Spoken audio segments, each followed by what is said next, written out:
If you look around the country now, what has been happening after the elections, there was a lot of hope. And I think, people's heads are dropping because they feel there's no direction.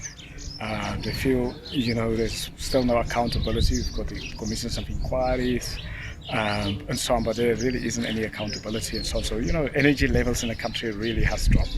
Well, I think the electorate, by and large, has lost confidence in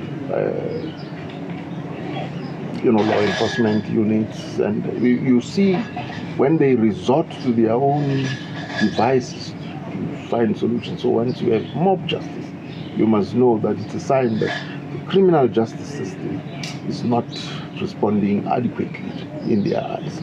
And the same applies to all other institutions and agencies. At the moment, one gets a sense that the only arm of the state that commands some measure of confidence is the judiciary. Yeah, the judiciary. It's a crisis. That's the first word. Secondly, local government, most of municipalities are run like on a crisis, on a emergency basis. Now, if you run something like crisis management mode, you can't really deliver quality services. You can't even deliver services. You're just containing the problem, and you're not doing anything. You can't do your basic execution. So that's our first problem. Now, local governments constitutionally is actually where the service delivery should take place. Now, if that isn't a crisis, really, we've got a problem.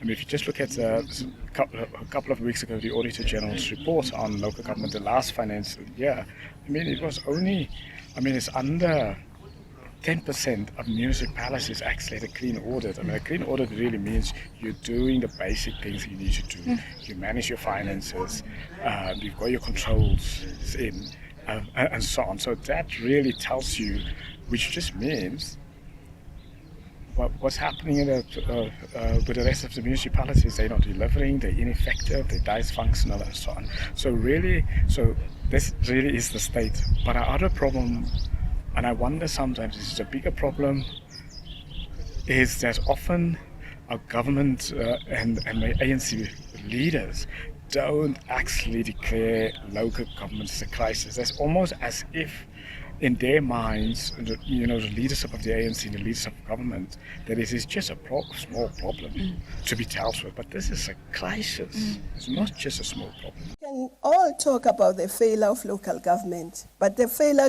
of local government is an indication of the failure of government, right?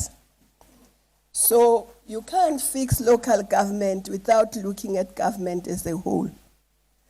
You can also fix local government without looking at the political parties themselves. So all these things must come together. I think what is happening in the ANC and also in many other political parties also in South Africa, there isn't a value of expertise. There's no value of talent. There's the argument being made that, you fought in the liberation struggle so you can run a complex organization like ESCOM. No, you can't.